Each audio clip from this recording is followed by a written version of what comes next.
tapu be moe a fifio e toru o tua i o tau roto Tongan.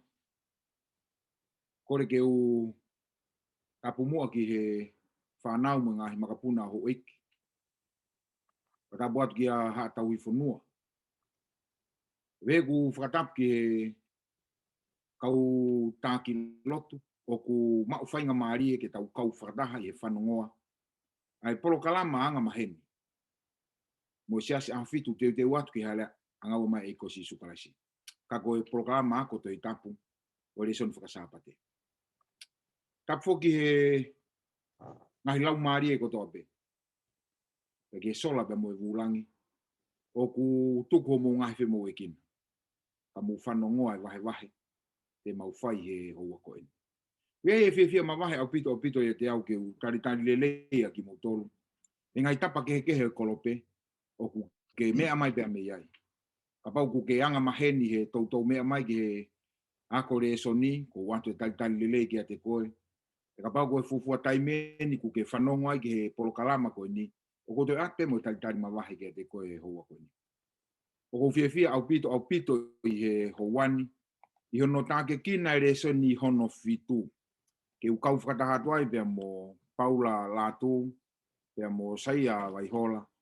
E ongo toko ua ko eni, e tuwangi hona ngahi whemo e kina, kana kau mai, ke mau whakahoko atu e reso ni o wikeni. Whiawhia au pito, ko e taukei whakawhai ako, o e ongo toko wani, e lava ke whakaho ata atu, i e wahe te mau whai i he wikeni. Ki mo ke tau hoko atu ke he tau reso ni, o whakawhai pia Paula, whakamore, tā ki mua mo ki tau tori e Latu. Alo, do mafi mau whaftai whamalo ki o whio, ki a koe takihala ko ngā whai ki mau mui, la wai ki mau au sia mai e hoa koe kola koe. Whaftai whia, pau nei kai a ho tata ki ke amau tolu, whenga maari mo ui.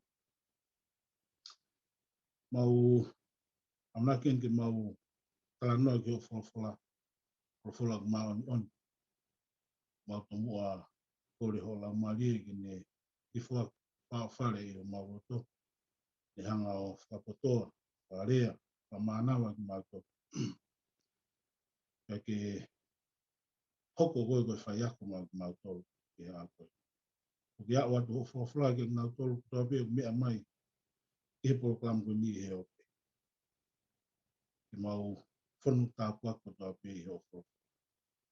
Wana whai ki a mau koe, ki mau whakaongonga pia ki hangi a hola umā.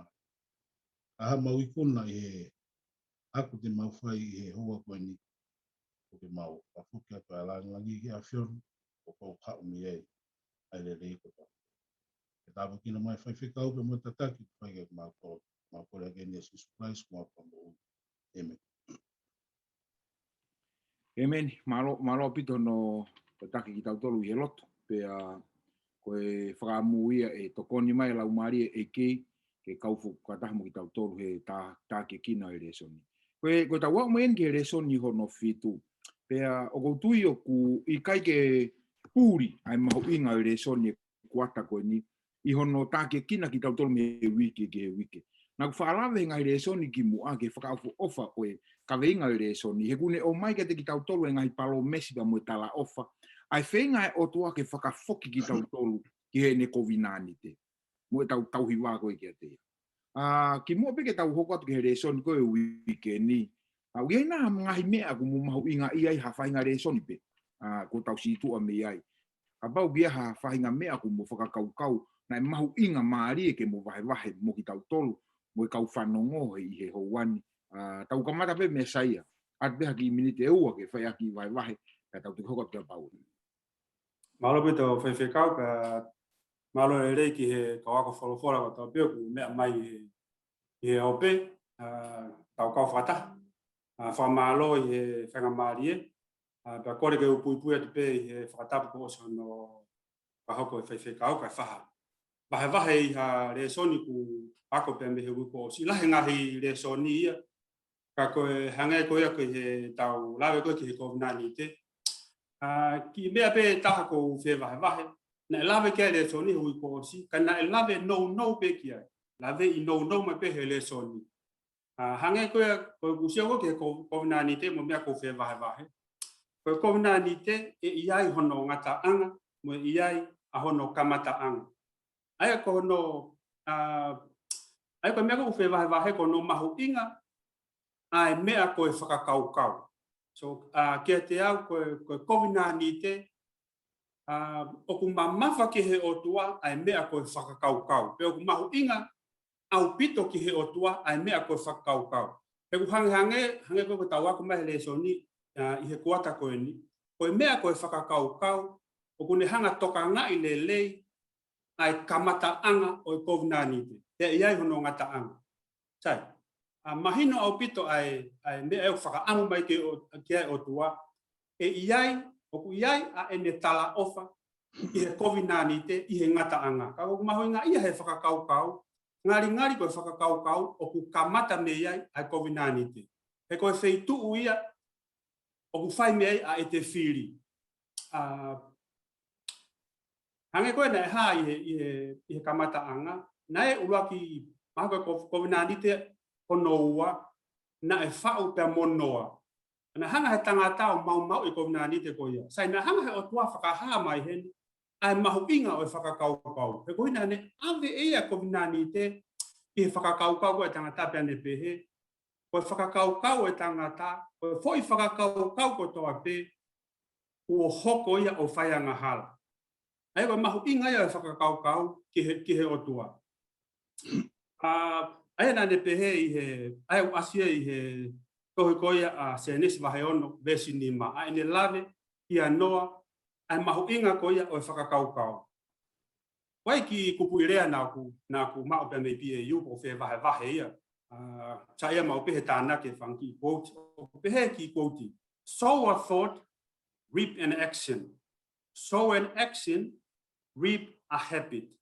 Sow a habit, reap a character. Sow a character, reap a destiny. Aia ko iku anga, e whakafokia ki he urunganga, e whakafokia ki he toonga mo ui, whakafokia ki hangau e na te whai, e whakafokia ke kamata me he te whakakaukau. Aia ko no mahu inga ia, ke te hanga toka nga i le lei, mo lehi ai te whakakaukau. E ngari ko e te COVID-19 ko hono iku anga, e kamata ia, e me he te whakakaukau. Ko ki konga ko fe vahe ke lave pe kia ia ono maho inga whakaukau lave kia Paula pe vahe ua tolu pe sipitu he ko e ngahi mahalo a honoloto ko e tangata ai pe ko ia ai pe ai ngahi whakakaukau a honoloto aia ko kita ko au ko Saia ko Vaihola ko Paula ko ia ko ende whakakaukau ai ko no maho inga ia whela lave au o ko fa ko na ni te pe mo o tua o kwai ha no kam hono iku anga ka ko hono mahu inga fa kau ko ia o ku kamata me a COVID-19 pe ko te fili ke te tau va pe mo o tua ma ki ko pe fe Mariela Saia ai whakamanato whai mātau tolu he hono mahu inga au ton ke pehen ko ene whihala ki pe whakakaukau ko e hala ia iku anga ko e COVID-19 kamata ai ku mahu inga ke tauhi ko e ngai whakakaukau ko whakaotua he ko ia tene formulate e anga ko e whanonga mi he te whakakau Paula hoko atu ki whakakaukau me le son ko tau situa me Malo ko re ke au ngā putu ia pe i he tatapu tau kamataki o malo e whenga marikon ko maa ki o tau mai hono no e tau le soni pa ko e tāpua ki ke te au. Au ki lame no noa pe o whakakau ke leo son ulo aki. E lame e leo soni ki he i hanga koe o tua o ngahi o mātua i hono i misi. La leo tō tana ni hanga whiu i o pe he. Hane le hanga o tua ngahi o mātua i hono i misi. Eki ni whi ngahi pe ia ki hange koe toinga ni whakatupu. Ako kari oi ki haina o pe he. Koe mea ofai ai o tua. I he tangata. Koe identity. Identity for o tua. The ultimate identity. I pe he. Koe Koe fui identity na ne hanga o whakahokoi. Ai mo mātua kia moe otu. Ka koe fui identity beia na ne hanga o ange whainga mariki nau ke ne hanga o. Tauhia ke toenga whatu. Ai hanga he e. E fui identity koe a mo mātua o whakahoko e toenga whatu i he otu. Ka koe tuku fui whakakau da tau peo omiga tau tolo e ahokoi. Niongo kuhanga he anga hala i au. Whakamere i misi au toenga e tau tolo. Kau ke iai pe i misi au toa i he kau karistiane tola. Ka koe whakaamu ia koe. Ai o tua ke hoko i misi ko ia ke ni hanga pe ia ke hulu i pe ai tama whakatupu i he toenga ko ia whakatupu. E ilo he toenga whakatupu ai o tua i misi ko na ni hanga whakatupu. Mari. Wow. Mari e au pito e o tangata. E whakakau ko ia ko uskoko no whakakau ke whenā pasi ai ngō whakakau. Na whakamawha Saia he whakakau. Uke whakamawha koe Paula he identity. Kono moni en, suki hen. Ka pau ko tau identity e koe o tua na ane whoaki a ia ko hono tatau ki he tangata. Pea nofo he tau whakakau, he tau whanonga he aho ko toa pe, ko ho tau whoaki koe o tua, ko tau identity ia, koe tatau e o tua. He kake more destiny e me tau, kake more. He une formulate e tau toonga mui e aho. O hiki rewa tau tolu patane nei ke tau sio ke ngai fuakawa mo ngai COVID-19 te ene whenā pasi mihere e soni ko toape. Weekend te tau tānoa ke fuakawa ko i Sinai. Oku tau vesi te fito ake tohia Exod tosi taha hiwa mo vesi wha o bēne no lau. Kua manatu ki he mea na aku whai ki he kakai isipite mo e ku fua aki moutolu i he kapakau e i kare o omi aki moutolu ki a te au. O ne hulu i mai whakakaukau he kairi aki ki tautolu e he otua. O ku wau e ne tokanga ke ne fua ki tautolu. Pea te ne puna mo ki tautolu, te ne whanonga mo ki tautolu. O ku ne whakotu e fuakawa ke whakamanatu ki he tangata koe otua ia. Tau tauhi mua a ene fuakawa kai lava ke tau whanonga whakaaho pepea moi. Koe konga ulaki koe tau reson koe ki he weekendi kapakau e i kare. Saia kataki mua, whakamatala mai ange ki ngahi ata, o ku ngawe aki e he otua, ke whakamatala i aki a ene omi ai whanaua isleri me ispite ki Sinai. Mahalo pito he whekau, o tui koe i he whehui koe ni whehui mahu inga ki he tau wako koe i he weekendi. I mua ke uhanga laue ai vesi, o tui koe whakatātā e ua ne au si. Lave mai ke whekau i he taha. Aia ko hono ua, ko hanga e a tangata pe ko tamai o fua a hono foha. O tu mahino e whakau kau koe. Aia ko ulu aki, ko hanga he i kare o a koi a hono uhiki. Aia ko hono ua, ko hanga e he tangata pe ko tamai o fua a hono foha. Ange koe ka pao hoko he mala e tau hoko e konga koe ni. E hanga he ne tamai o fua a hono foha. Ko tina ko nani foko ni na kamata mai pe me ispiti o fai mai ki Sinai. Pena no fo popula ai fana ko isteri e tau e fang ya to no. Pena e fu lo fau ai na no fo. Ka ko fenga na o tua ke ne hanga fa foki mai ai fa kau ko ai fana o isleri. Ke na foki mai ke te hena os na langa ai tonga mo ui ai whanau koe isleri e ulunganga whakafonua koe a ispite. Ko tui mahino pena tawa koe e reson. Ka tuke whangalawa to e vesi ke whakatata hono ulu aki. Aia uhaia i he, ai koe ne alamu e ke whaifekau, ka teu to e lawa tu peia, ka teu liriwa e vesi ki a teu tolo nome wahe tolu ua, vesi hongo fulu, ki he vesi koe hono taha ua. Aia upehe vesi hongo fulu. Aia teu koe vesi hongo fulu, teu fika tolu akia, kau no pe teu hanga peo o ki lave ia tu pea. Ves hongo fulu, ki dolo non bahe tolua, ves hongo fulu ki hongo fulu maua. Aia pe ves hongo fulu, konga faosi. Na ne tau ia o hange koe tama a hono mata. Aia tau pehe koe tama i mata. Ia ki se te sko ni o tau sioi ki he mamafa pe ko hono hanga e o tua o siofia e whanau koe Isileri. O tatau e whanau koe Isileri, pe koe whanua koe Isileri, kia te ia, o kuhange ia ko hono tamai mata, pe ko hono fofonga, ufanga e whatapu. Kono mamawhai, hatu ke hokat ke vestataha, ko tui koe konga hokat ke whamamafa koe ai aha koe ni, vestataha. Hange koe wei he I kare a hono pununga, o whaki ki hono uhiki, o mafola tu hono kapakau, o ne to'o hake ake nau tolu. O fua ake nau tolu I hono kapakau. Vese mo fu maua. Kana e pehe hono tataki toko taha pe e sihova. Kana I kai ha o tua kehe moia. E kausai ni sigo taimu koku hanga ko he I ka leo o a koi a hono uhiki ke lava o puna. O kune fua ia I hono funga kapakau. E voke ni iu ne hanga teke I pe me he hono punu ngā I he funga mo unga. Ka koe kutuga toko lahe o kune hanga he I ka reo fua a hono uhiki I hono kapakau. Pene puna lewa ki he langi o hange ko me puria. De sio ke he ka reo ki foi poinipe.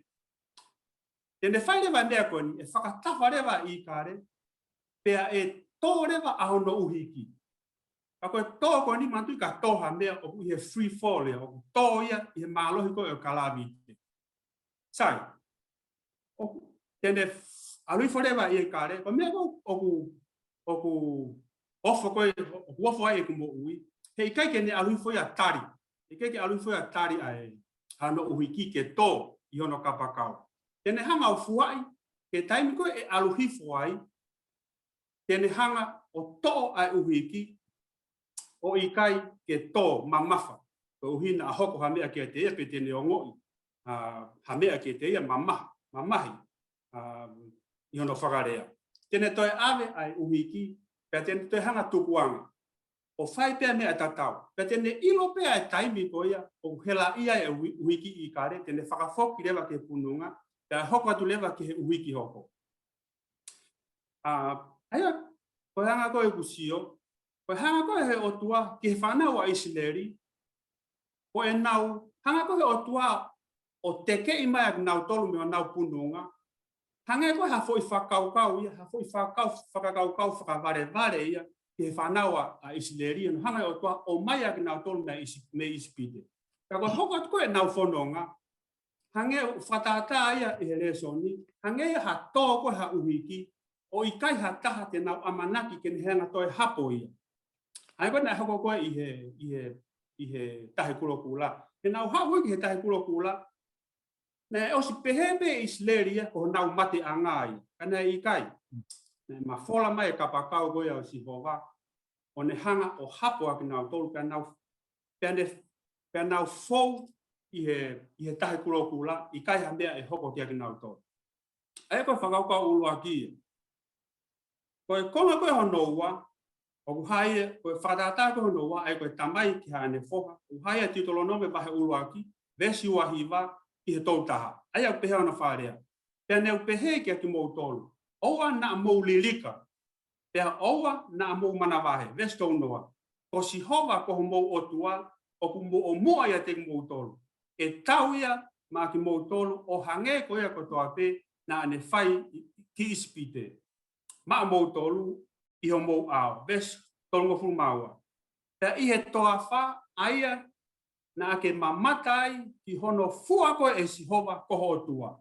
O hange koe fua e he tangata hono foha I he hala ko toa pe na mou aluai. Kai oua e mou hoko I he potuni.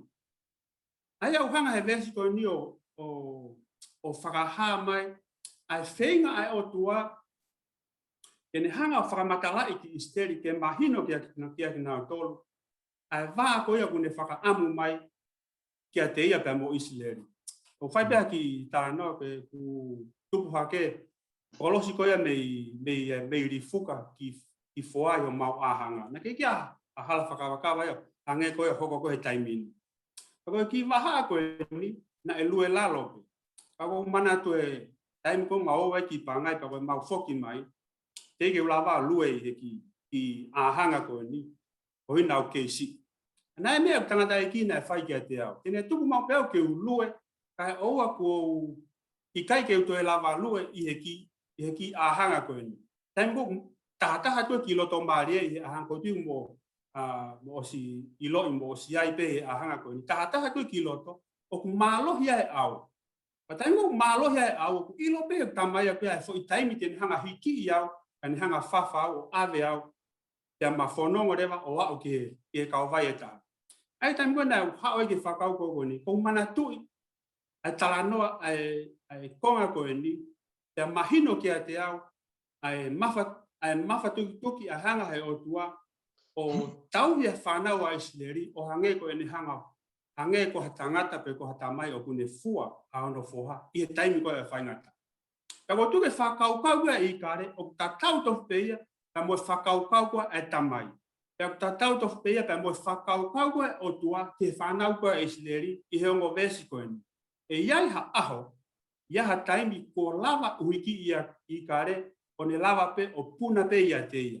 Pe lava ai foha, o mo ui pe ia te ia. Pe lava ai whanaua isleri, o whanonga pe ia te ia.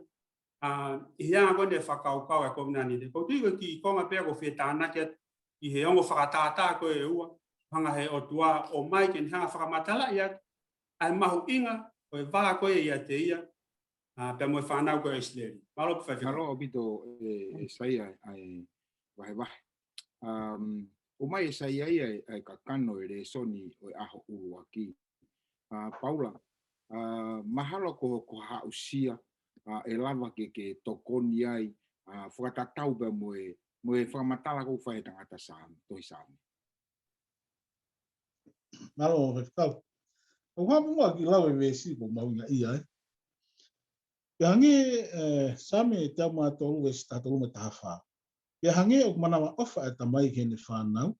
O pehe e manawa ofa si hova ke ring nau tolu o nau manawa he ke te. Ia o ne ilo I hotau anga. O ne manatu o e hefu pe a tau tolu. Ia helpless. Ia a fio mai o doa ka tau tolu. O hana i vesi, hana mena lau kia Saia.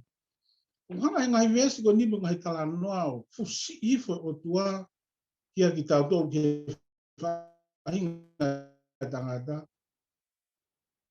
Ia very personal level. Hange koe kala noa ke tamai mo e foha, tamai mo ne whanau.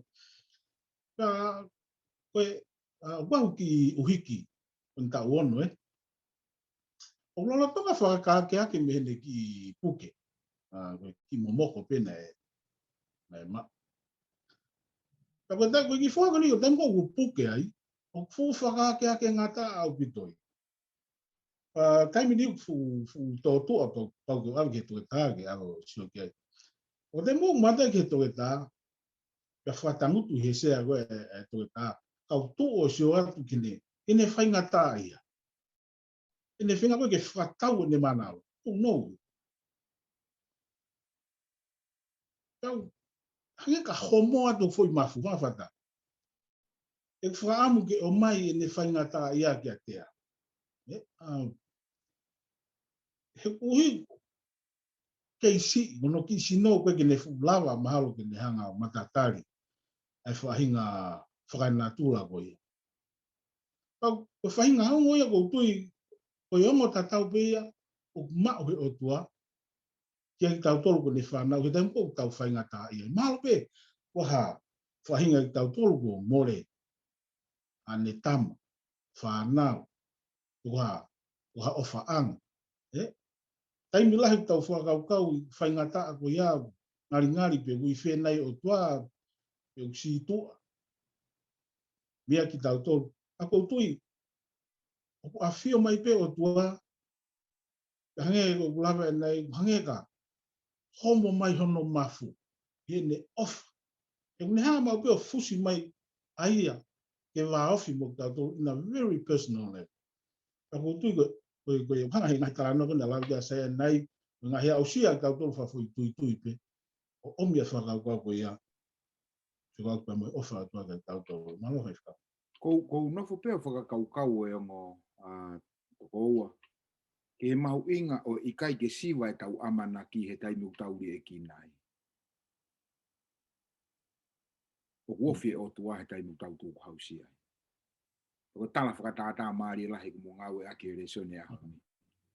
Hister o guiai, ma au, mo hatahape ke tai me whaingata. Koe au moni te whoki e Saia ko pehe, koe si pinga o whakamo ui. Koe hae na tula, pe koe whounga o kuhanga e o tua tauhi ai a ene kovi nā nite pe mo whahinga o i tangata. Whamatana maingi. Malopito ke pe hui mahunga koe ni. Koe haele sonio o mai e vahe ono koe Exodus, vesi ono pe mo e fitu, ke o mai e ngahi makato unga, pe koe ngahi si pinga, ki he COVID-19, na e whau koe he o tuata mo e whanau e sileri i Sinai. Ka wako ken ki he COVID-19 koe na hako i Sinai. Aia ku pehe i he vesi ono pe mo e fitu koe Exodus. Pea ki moge ke u lau e vesi, o whaampe te ke whanongo lelei, ka waka whola, ki he hanga o tua o ngawe aki a ia. Aia koe ngahi, e ia ngahi whetongi nauna, o hanga o tua whetongi aki ia. Ea whakapalangi koe ai, koe o tua ia.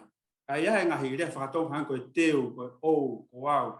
Na hanga whakatonga i whaelei, a hoko foi whakaukau koe ni, koe o tua, koe au. Koe makato unga anga ia o COVID-19 na e whau ko ia ta mo Israeli. Sai ko foi taimi ko na e whaia e foi laua e mo sese a ongo foi vesi ko ni o no ta mo e fitu na e laua e foi taimi na I kai ke to e lava whanau a Israeli o hoko atu. A e nau ngā e popula ko ia ki ispite ta mo felo. Os e nau kātaki, kai ke te lava hoko atu, kai ke te ilo pe hoko whewhea. Antu whuk nai wha oange e whelo a stroa, pe koe nau koe ke ngahia ke piriki. Ka I he vesi koe a e tolu, uraki ki he wha, uraki ki he nima. Hanga e whelo ia, o talange whanau a Israeli, ko ki mou tolu pe te mou kumi, mou ahua I ispite kotoa pe, mou no ngai whanua kau ngā api, o kumi e stroa ke ngahia ke piriki. Ta e malapa ni ke whanau a Israeli. Pea nā nau handu mo tangi ki a Sihova, I he vesi uraki ke vesi nima. Ke vesi hono ka mo e fitu. Aia kan koe te ulau atu. O ku hau ke ngahi makatu unga koe ni koe, na e whakaamua mo sese ta mo o tua, ke tala ke whanau a Israeli, koe ni a si pinga te uhanga I o whakamo uia ki mo tolu, mo whauaki a COVID-19. Ka koe vesi hono, ka mo vesi hono fitu. Te ulau ia, ma ki tau tolu ke tau wahe ai. Vesi hono upehe.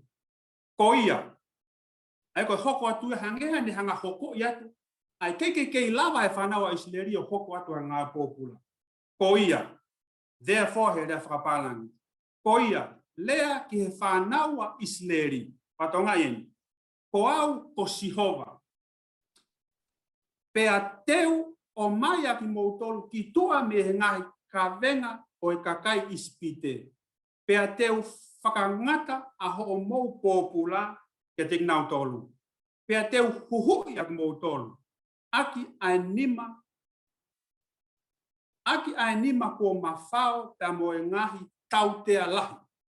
Kau ia whakaukau mau inga. Ka teu tok lawe ke ana. Pea teu mau aki moutolu ki a te au ko hoku kakai. Pea teu ia te ki mou tolu ko mou o tua. Pea te mou ilo ko au ko Sihova ko mou o tua. O kuou omi aki mou tolu ki tua me ngahi kawenga o I kakai ispite. Kaweni he hatoe whakaloto toa o hanga o tua o ange ke whanau a Israeli. Raka whakaukau ko au.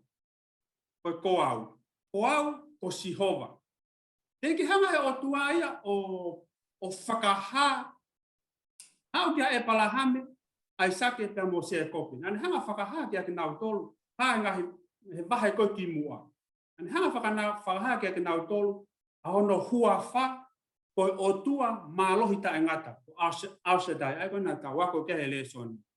Ia mai ki he o mo vesi koe ni. Hanga he o tua whakaha a Sihova koia ko Yahweh. Ai kona tawa ko he lesone wi ko si Yahweh. Ko au ko si hova ko otua o ko mo ui I he ahoni. Ko au te mo ui o ta ngata. Ko au he ikai to lava hataha o li liu a hoku ko au. A hoku ko au. Hanga pe o tua to e define pe a ko au ko ni. Ya Exodus bahe tolu ves tafa, ves iloain. E o tua.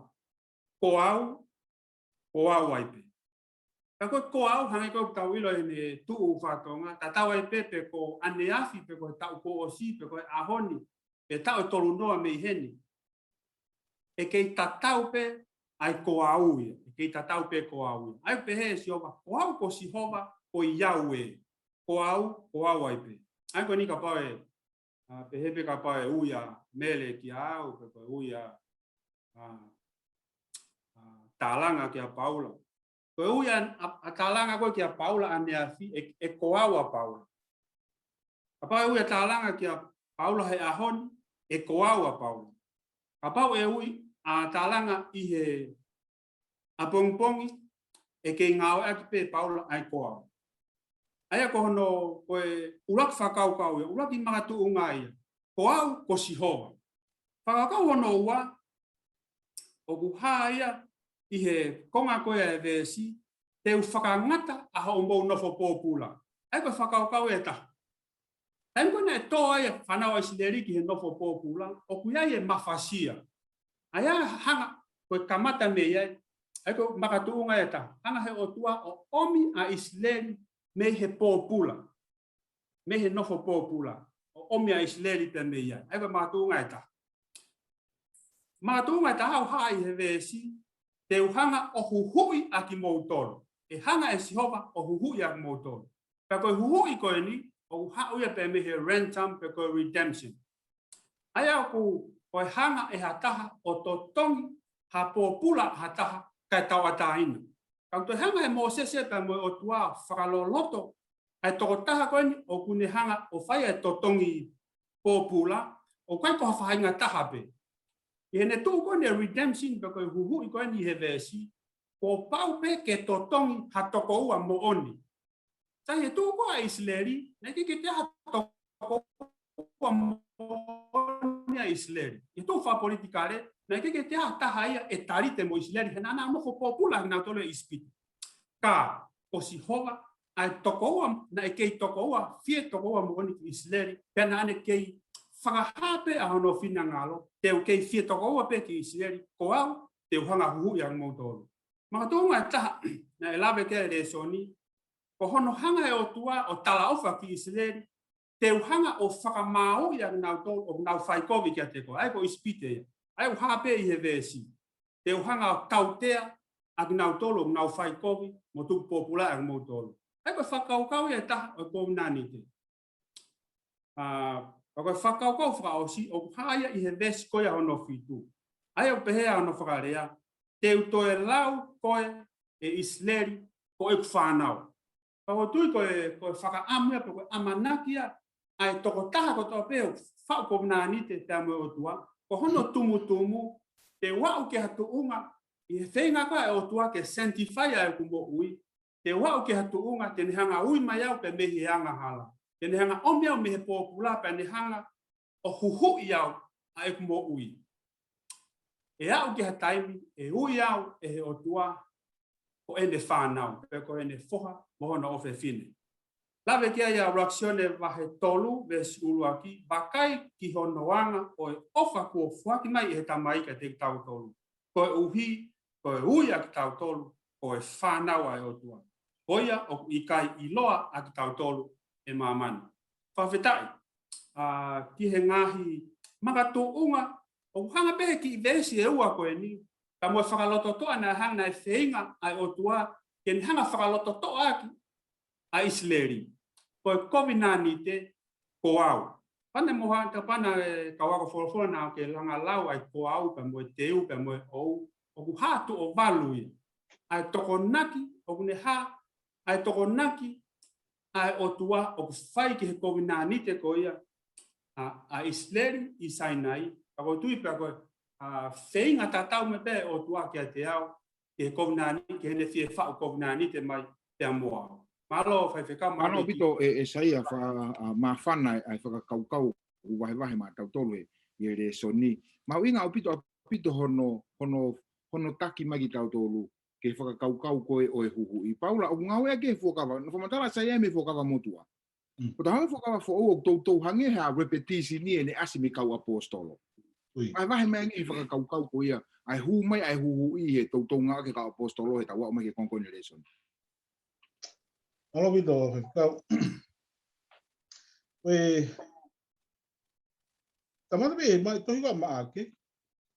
Piko ki lawa te tohi ka maake. Koe wholofola tonu en peni a sisu. Wahango fulu ve sono whanima. Hena e kai ke hao wai foha e tangata ke tauhia, hia. Ka ke tauhi, ka ke fuak, ene mo ui, koe huhu i ke tola. Nei whamatala Saia ke uhinga ngane fuilea koe huhu. Koe no totongi, ke tau ataina, ka kato au bitu, hapopuru. Ke heme ngai totongi koe, totongi maru i pekitu, ai taimini, ma peilo. Kai toki alu ki whale hopu. Koe totongi huhu kena whai sisu ia. Koe totongi peke he tau ataina moni a tangata popula. Pea, koe whehui lewa uhau mea i, na anga whewe lewa ai huhu i koe ia. Lawa ika a Paula ine tohi ka Timote. Vaihola ua vesi ono.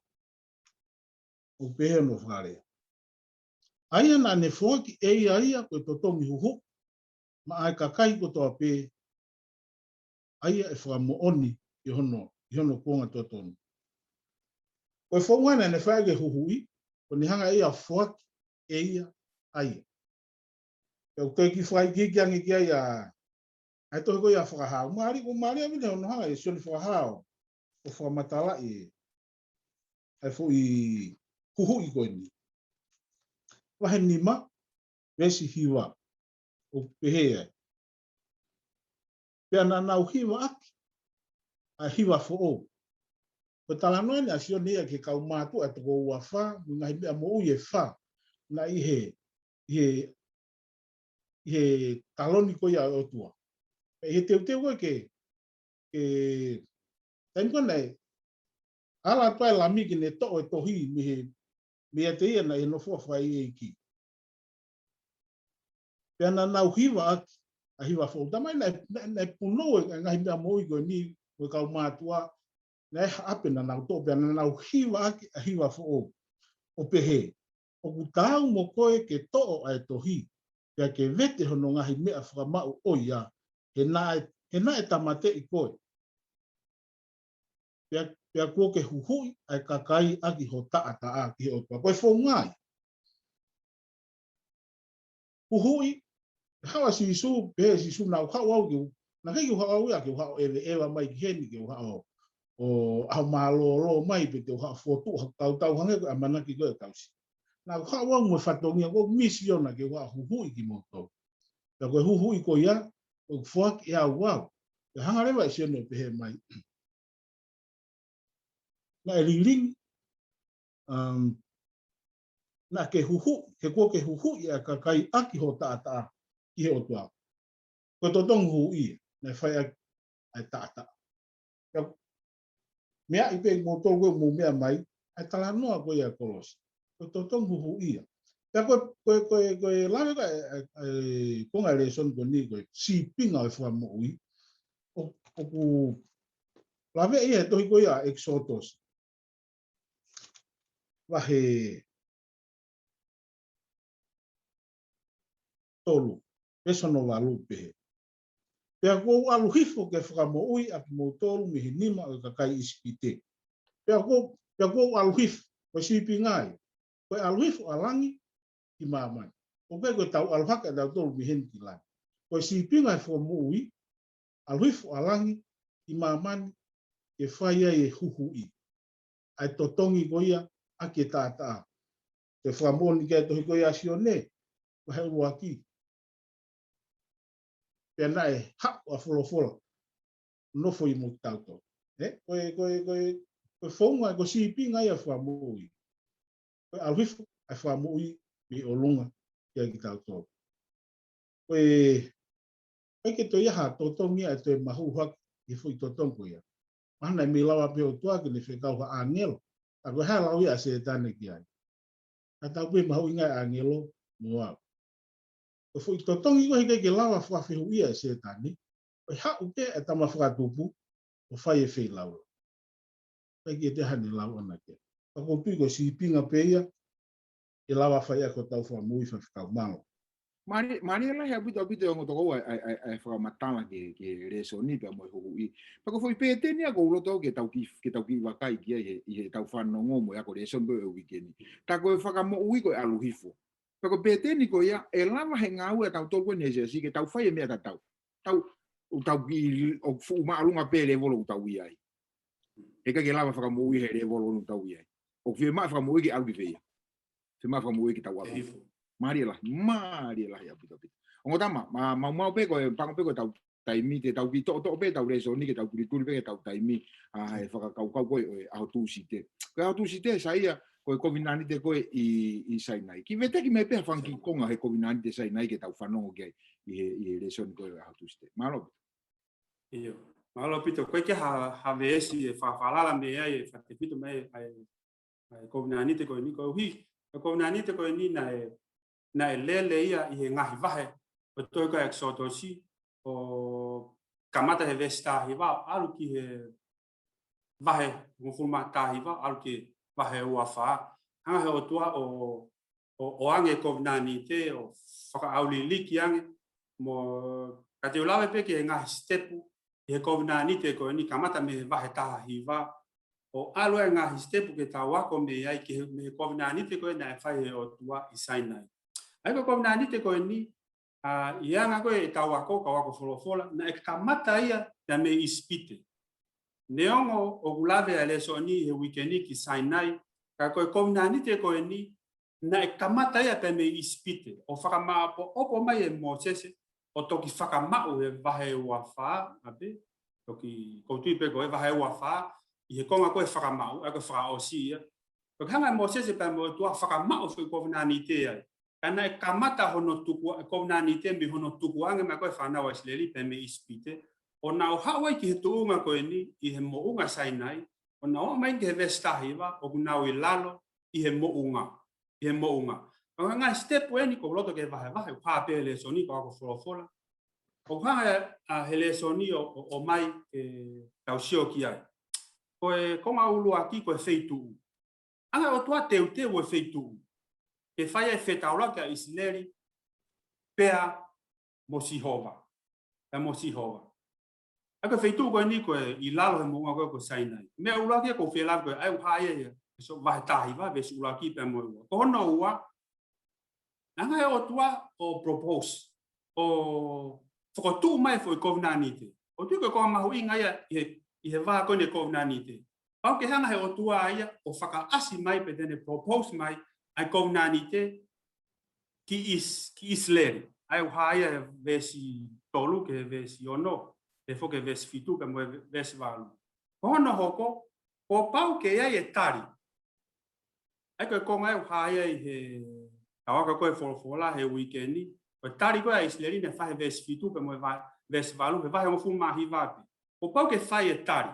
Ko ho iyo e koe ikaia Israeli. Ko konga hoko, ko pau ke mateu teu, ko pau ke hanga Moses, mandina hifo Moses, to e whekau ke hifo e o tua Moses, to hifo ke whanau a Israeli o teu ia ngau tō.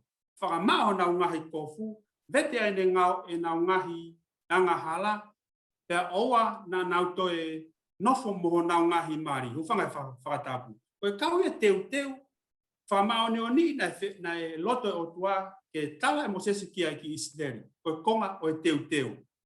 Ai au haia vahe ves on hiva ke ves hono uanima e vahe tataupe. Hono tolu na hanga o tua tuku mai COVID-19. Ai au haia hiki mareva ke he vahe uanoa. Ai tau ilo kotoa vahe uanoa. Ko hono fuofua kamata hono mai o tua ai whakavae koe COVID-19 pe ko whekau hono hongo fulu. Ko hono hoko ia e toko taha ke tu waha. Sai ko tau pepe tu waha e whakapalangi mediator. Ai tau ilo kombo sese. Tau ilo i he kominani te whalang maari o tau tolu pe muutua na iai ko tau mediator. Ai tau kau wholofola ko tui ko si ia ope o whakau kau kia. Pea ko hono whakaosi o pau ke whakamau whakaofisiare ai kominani te. Ai e na e lele lewa pea me he wahe ua noa o hau ki he wahe ua tolu. Wahe ua wha na e whakamau whakaofisiare lewa e he o tua mo sese pea mo e whanau a esleri ai kominani te. Ai e whaiwekau koe ngahi koe mena e hoko i Sinai. Ono whakamau opo mahi e o tua pea mo sese ai kominani te na e fou i he founga pe koe pe teni koe ni. Ai aku i he tuunga whakafoi tui tui, ka wako wholofola, koe kominani te, hanga pehe o tua o whaipe ai teu i tau mo ui, ke tau hoko tau hiwa ke te ia, hange ko tau wako he so ni, i he ngahi stepu pe mo ngahi founga, o hanga o tua outline, whakaofo ofa mo mahino mai, ai kominani te koe na e hoko i Sinai, ke hoko peia ke ako ki ai e tamo ui. Malo whewhekau. Malo bito Paula. Na mahuinga nai ke ia hea kovinani te i Sinai. Whehui maari e a whewhekau. Ui ko tau kalanoa me koe kovinani te. Ko mea mea tau ila he kovinani te. Koe ofa mai a o toa ki hene kakai. Koe pau koe kovinani te koe ofa. Koe koni ki kana. Koe toi hare vai. Ki he o tua ia, kai ke loko fie maho o tua e kominani. Ka koe a fio a koe o tua kia tau tolo koe tangata, o tau fu fie maho e kominani. He kuhi koe mea egu ni hangao, hanga e kominani ni teo hai mai o tua kia ki tau tolo. O tau monu ia ngai, kau ki lango te mua e wesi koe ni. Tohi koe a teu talo no me, wahe ua hiwa wesi mo furu ke taha tolo. O kumou tutu ko toa pehe a honi he ao si ho wako mo o tua. Koe ngahi eiki ho mo ngahi whaahinga mo kau mātua, mo kau mata purevia, mo kau tangata ka toa peo Israel, mo ngahi whanau si, mo ngahi unoho, mo e muri o iho aptanga o whai, me he tangata o tā aho o whewhie o au kia teia o utu aho wai. Koe hanga ine mo seseo, whaka kātoa, ai ka kai ko toa pe i Israel. Pea kau ai pe mo ka kai na nau, fusi mai me isi pite mo, hoko e nau kau ngā ue po hatahana nau mai he hala. Na kai ki hanga o toa ri ake hata. Ako ia ko toa pe na isi pe na e whahanga o toa o whakakau he kominani te koe ni. Westa haua. Koe uhi ke whai hafua kala mo sihova ko ho tua. Pea i hene wholofola whakapapau ai au whai e sihova ko ho tua mo koe he ahoni. Westa hatolu koe uho ni, koe nau kominani. Koe uhi, kene whotu umau koe he ahoni, koe kakai mo on. Pea ke hoko ia, kia te koe otua. Koe kano katone fui kominani te koe ni. Kai ke whemai atua kene te hangari ake ata. Ka atoa mo tolu, koe fui tau mua e kominani te, ke usila i ki mo tolu, koe kakai. Pea hoko au, koe mo otua. Tango e tau lau e me CNS me hiri puka atoa ai ngo mātua, koe palangi a atua. Kene whenga i ke whakafoki pe tangata ia, i hoko pe kone whana. Aia koe hanga pe hau toa ke ngau ia ki pe ngahi whetongi nauna koe ni kene hanga o whaki pe whanau Israeli ki toi ofiangi a te. Hine whenga pe ke whahae ne ofa. Talo e nau whai whanonga mai me ispiti. O wafi, o au, ka maru, ka maafana. Wa, na ua mai, pia whekau ke langai whare whekitaki. Ui ke nofu ai mo ki nau tō. Ospe a ko i mo ngahi o wau, mo ngahi lākanga ko tō ape e whare whekitaki. Ke sio pe ke whanau a Israeli mo nau laka i e aha ko tō ape, koe whakatau mua ape, ki he lami, e wheilau tātu o taha. Man ko tō ape. He koe whakamoi koni, ai kominani te koe ni, na kai wha kominani te whaka e sino. fa sociale pe fa politicale pe a ko tumu ko nani te ko ni ko fa ngoi fa la mari fa hafi mai ka ngata pe me no fo popula ka ko fa hafi mai na to me mo ui o tua tau o tua mate ko ia ispite he ko fo la sova o mi na to gen ke na ma lotu mai ka te ke na ma fu mai ka te ko ka mu ai ko nani te ko o mi ka tau tolo ya honi o takakai ki tau tolo ai lot fa tua mate I he tapa ko to pe o mo ya fe ma o ko nani te ni e o mi ka tau tolo ki o tua ke lotu mo ni ka te o pi ko Maria la habito ngo to go ai fa ka no to hunu I mai ai ofa o tua I he ne ko vinani te ko tau ka pule lulu e Saia tau sio ke o tua mo isileri hangi ko gure ko ti Exod ta hiwa ve sinima pe mo no lave hangi ke Saia hangi ko vinani te ko fa upe o tua o mai ke isileri ke ta na loto na to famata na mangi fa ka go hangi pe ku pehe ne tu pe ka me au si tau tai mi ke tau tala no mo ve te ki fa o li ki le soni hangi ko me na lave ki ai la he me ke ka ta no ka ko tu fo ke ve si hangi ko pehe fa ka hangi ki au na e fu bave ono fo I fie fa o kombinani te o tua pa na pe fa ka ko ko Filipenia mahina na e ua hangi ko tu ai vahe ono omi he o tua na tol ki he la lova e ko mo unga hanga le vahe o tua ma tu ko ta e fa ngi auto no hanga na la ve ki ai ke fa foki mai tawanga foki alu hata nga popula pe alu ki he tau fu lo a fa o ka sio nga hi mea ke he ai o de foki mai ko ke foki ke community pe wa family o ku fenga ke rehab Kalau siapa ke aku fa ko na ni te o tua hang ke te na fu va ve o tu ka ma ko nga ye ta ke talanoa ne to ne ke fa fo rehab ta o ngo fu la ke fa na wa isleri ke fa foki me na fa ka ke he me ko na fa am ke o tua pa mo se ka to fa ye fo fa ko na ni te o hine tu ko fo vesi ko ni I he kamata he ospe ma hina ua ke te na to lu e fo no ma he tahe kula mo hanu ke kia Hawaii he maka nau ke hanu pe nau to te kia tu ngai au fahama isle ko ia ia tui he komnani te ko o faham ke o tua kai ke na tau ilo na toko naki o tua e mea ko to ape na ni hanga whakamatala whakauliriki ai lao ko to ape ki mea ko to ape ke mo uia whanawa isleri ne hoko atu na ni hanga whakamatala whakauliriki hau ke he lotu hanga mea na rafka Paula au ke mo fra politika re au ke tau ya ka nga au mo hafo e ka wa ko fola o tau o si lave ilo ko to kia ka tu ke ulau e vesi hange ko na pehe ka pau te mo tu itala mo oni ki hokule o mo tau e ku fua kava pehe na e ki takafa malohi e ko te hu e o tua I kai e ke ai pe foi filia o fili ko na fra am ko o tua ki isderi mo fili ai o implication pe foi vesi ko ka foi fra malo hia ka pau te ke loto ki ai ne ke tari ka pau o ku io fa fetai ke o tua kana ha o tua ia o fai mo fra ma o foi ko nani te ko hono fra am a hono loto ki isleri fai mo hanga fra ma o ko nani te ko ke ina me hoko atu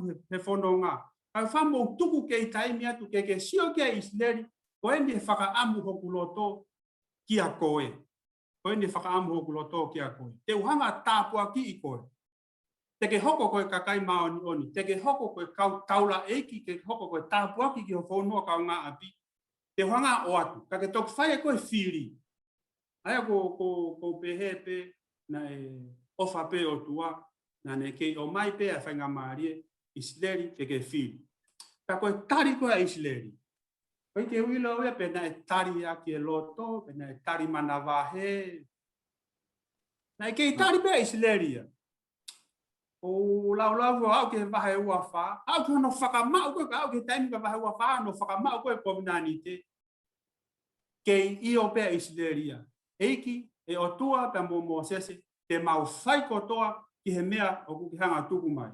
Ai ko vai tahiwa fitu mo valu. Vai ua noa ve stahiwa. Vai ua fa ve stolu. Vai ua fa ve si fitu. Tu o ni mai ya. Hanga isinere o whakapapau ya e nautari. E nautari.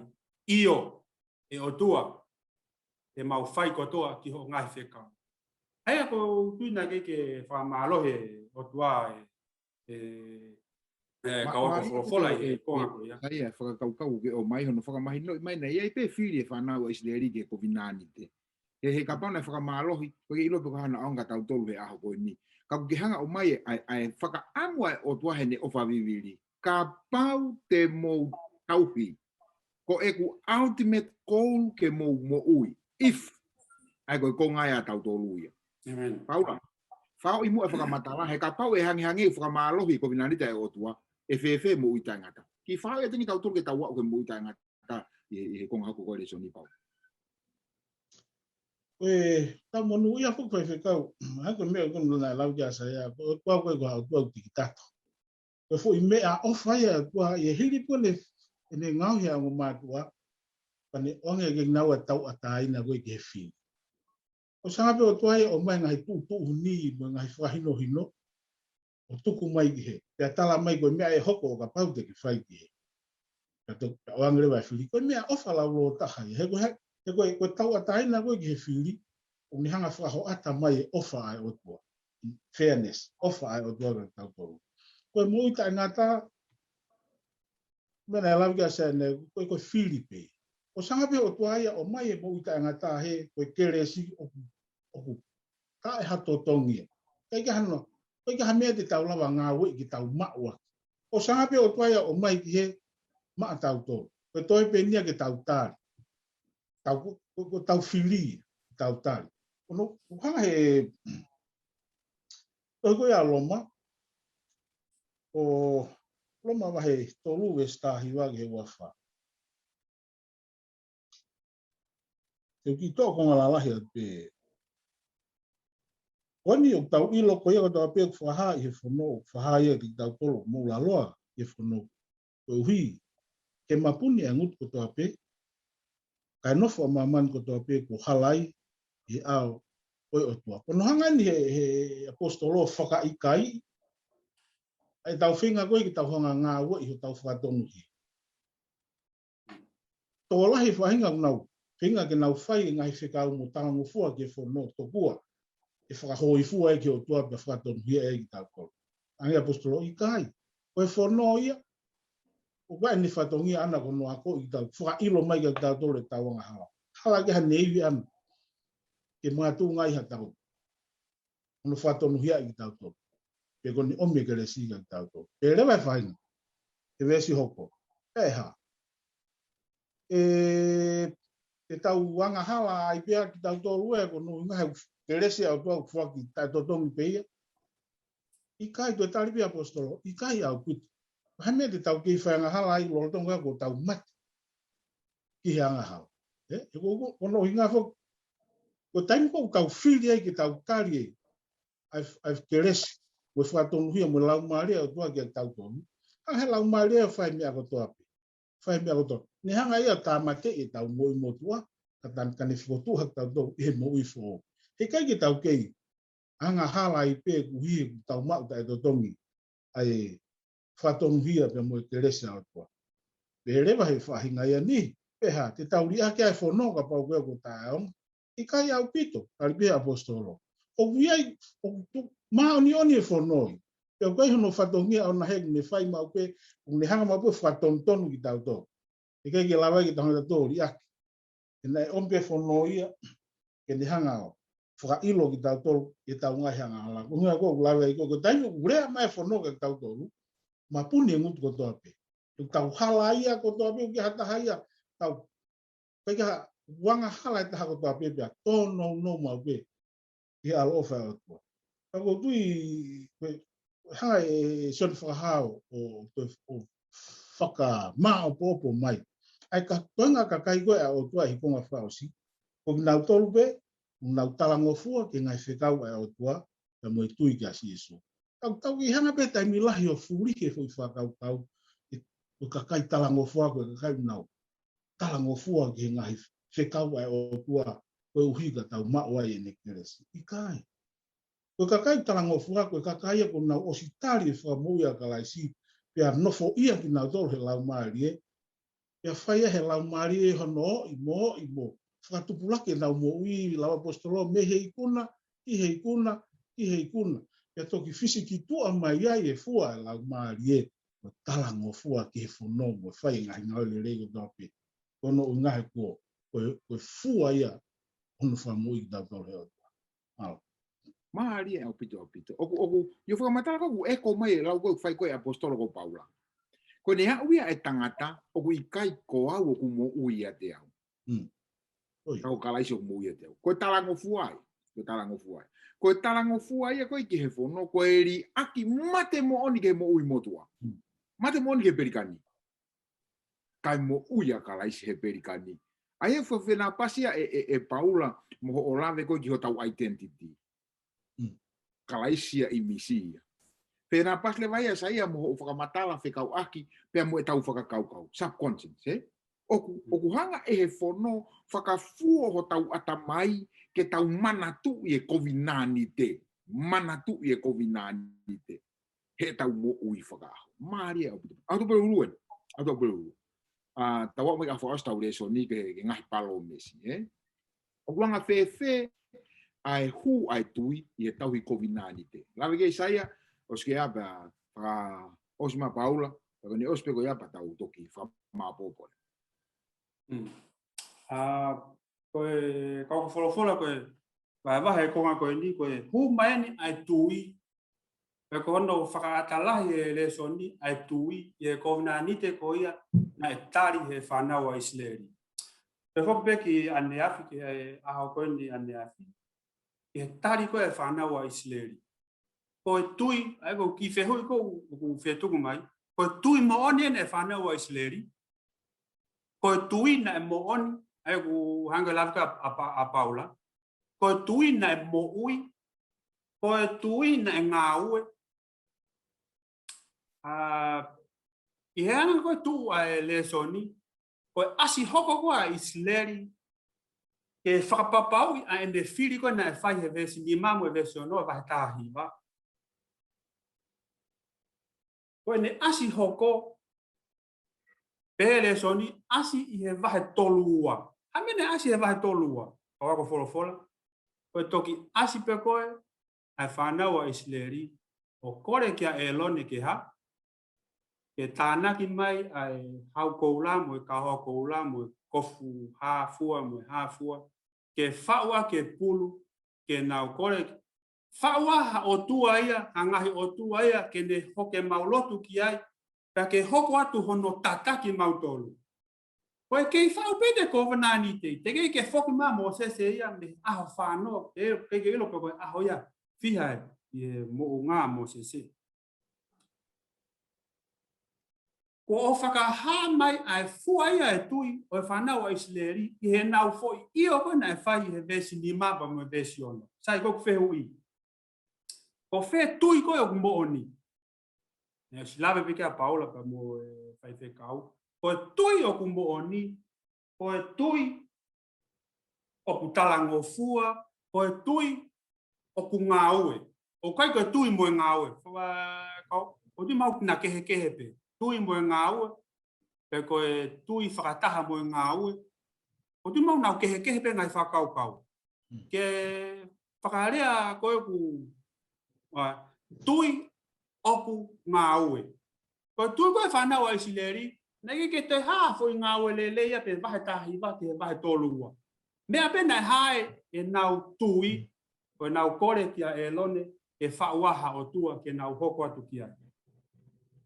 Ai koe hu mai ai koe anga peo ki whamaka wai ki lawe mai kia e loma wahe hiwa ve stautahama mo tolua o ku teinga Paula ke whakamama mo whakalahi ai tui koe nai ai koe whanau a Isleri he nau whiri koe nai whai pehe Paula he wahe hiwa vesi i kamata me vesi tau noa ka koe ha hono uhinga eni, uhinga ke whiri koe whanawa Israeli. Neo na I kai whenga ai sentaire ke tauhi ai ngahi whekau na e whakatonu hia ki nau tolu e Sihova. Parongai ke tu ai whakaukakoni ko kau sentaire. Io a Israeli kai ke whakatonu hia I e Sihova. Ko uhina e ha, na e mate e nau tui. Na ke mo ui e nau ngawe. Kai whakatonu hia I e kau sentaire. Na I kai ke nau whenga ke tauhi ai lao. He koe tui na e hoko ai eni. Uinga kau sentaire. Vesto taha. Ka koe whanau a Israeli na nau whenga ia ki nau tolu pe ke tauhi ai ngahi whekau na I kai whakatonu huia ia I ki nau tolu. Vesto lua. He koe ha. Toi whehu tea Paula. He na nau whenga ke whakatonu huia I aki. Hono tauhi ai whono kai I kai koe tui. Pea koho nau tukia a ngai. Ayo, whakamatala mahino a Paula ki hanga tuhun. Toi lau pia Paula he mahiongo fulu vestolu, ai pia no wharea. He oku ikai ke nau ilo. Uia peke whanau a Israeli. Aia oku whakatonu hia iai e he otua kia te ia. O nau puke mau ki he nau ngahi tauhi ai whono ke whakatonu hia iai ki nau tolu e Sihova. Aia uha mahino mai heni. Koi hukua e tui I he komnanite. Hukua e tui I he whanau a Israeli. I he komnanite koe na hanga I Sihova tukuang kia ki nau tolu. Ne e te ki ai ke mateu teu pe o ngo e Israeli ai mafa tuki tuki ai foi io koe na nau hanga ko whai. Ko hui koe ha pe, ha hoko pe e fua e nau io. Koe ha e wahe tolu wa. E nau hanga whakafisinga. O pe hepe na nau hanga whakafisinga. Iho nau loto, e whauaha o tua, e hoko atu kia e nau loto. Ai mone a pita a Paula, kau maa ai ngahi wahe koe ngahi ves koe ne wholofola. Koe tui, koe talango fua, koe fua ia I tui. Kako hae talango fua, o hae talango fua, o hae ia I he te ngāue.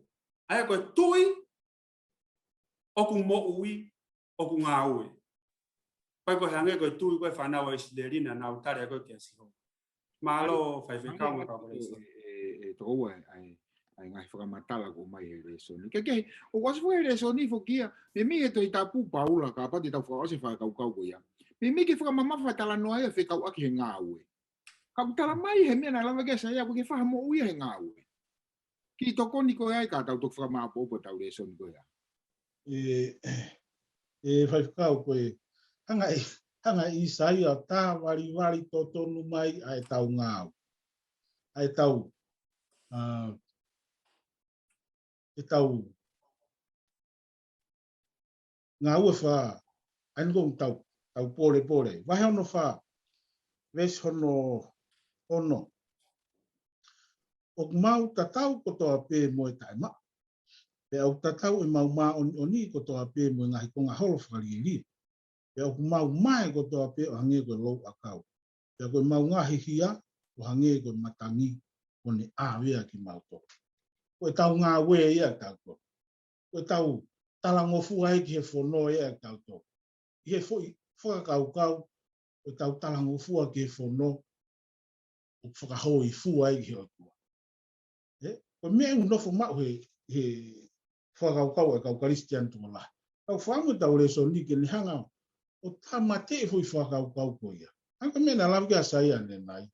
O sanga o tua ia whaki, ta e hato tongi mai ke tau tolu e ne kere si moe mo ui ta ngata. Ko tau fo ngā weu ta hape. Ko tau Latu o mai ma tau tolu. Ko tau tui pe ki ai. Ko tau mawai e tui ko ia. Mo ua mai lau maari e tau. Mo ua lau maari e ke ne ha o whai e ne ngā ue. No ririu ko e tau mo ui. Ai, oa te tau nofo he whakaukau.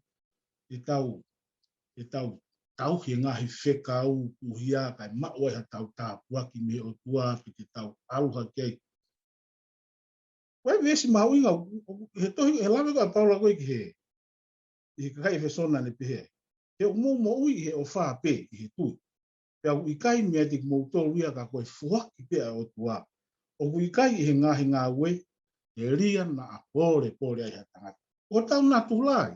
O na loi maha tahai au tau. Tai pore tau ngai ngau lele. Tau tau mo fua ki ngai si tau me amo ya. O tau pore, o tau to anga e tau pore po. He kapam na ngofua ki tau ngā we o tau halagi lang. O, wha ofa o tua ia he. E tau fusifuka pe tau tolu ia langi tala ko tau tolu. Tau fua feta. E kuhanga he o tua o whinga i ke ni hanga o. I pek tau tolu lalo. Whemau he o tua ke tau whakawhalalangi ki ai. Tau tipenten yang ki ai. Tau totong ki tau whahai e tau tui. Malo hefka. Malo pito e ngotoko ua whakakau mo no whama opo mai tau ako he talu e tau hau me he kovinani te Sinai. O hau mai tako e kovinani te tako no tari mo one ne kovinani te. Taku tari e kovinani te tui. He ko e tau tui e langai e tau talango fua. E ko e tau talango fua e tofa e Vaihola fononga. He whakamanatu ko e tau fononga. Ke whamapopo no be aku ke whakakaukau koe ako ni upene whakakaukau. O ku ikai ko e ku ngā we ke umo ui. Pate tu e whakarea. O ku ikai ko e ku tauhi e whekau ke umo ui. Te furi o peheni. Ko e ku tauhi e whekau he ku o umo ui. Amen. Amen. Pea ko e ku mo ui na e whakamo ui au i he e ku tui ki asi sukalaisi. Pea ko uhi ko mo ui he e ku tui ki asi sukalaisi. Ko e kotoa e mea o kou whai.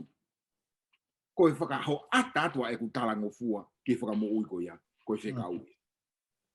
Whakatawanga e ki whai tāpu kina kau tau mwere son koe ko whai hono ako ne kina e aho ni. Pea ko kulotu ia e hoko peheni atu tāpu ki e kau whanongo e tau hoko atu. Saia whamore whasmo e tau resoni a kalot. Dau lotu, toa mafi mau whamalo ko lau marie, kau pe me whewhe kau, pe whoki a Paula pe muau, vai wahe e re soni whafofa koini mo le soni mahu inga, i he weekendi, o mau lotu beri whai tā wikina e kau waka wholofola, mea mai pe mei api, o hiko e mahu inga ke hanga hau wholofola whakamama, o mau ngahi hala, lawa ke mau ilo ai eike a hala koe tonu ke mau fōwai, e whatau hau mau whai pe me mama koe ni, ka o ko mau sia, ai mama ko hanga he afiona teu mak mau tolu I he ola o e whao kovina nite mo tauhi wā whakamo ui o mau whai pe mo e afiona o kore kotoa ngahi le reini po a whasisu Christ kako mau whamo o Amen. Amen. Amen ko e whaftai anga o mau lau maria e whakakoloa ko whai mātau tolu e rea soni hono whitu atua e whawhe ke reki mo tolu e taim ta tau pe wi ke kahau ke tau whanongo ai e tau rea soni hono o atu he rea whakatonga ki a tahape o whie whanongo mai. Kono whakatoa mo mea malo o pito. Malo. Malo.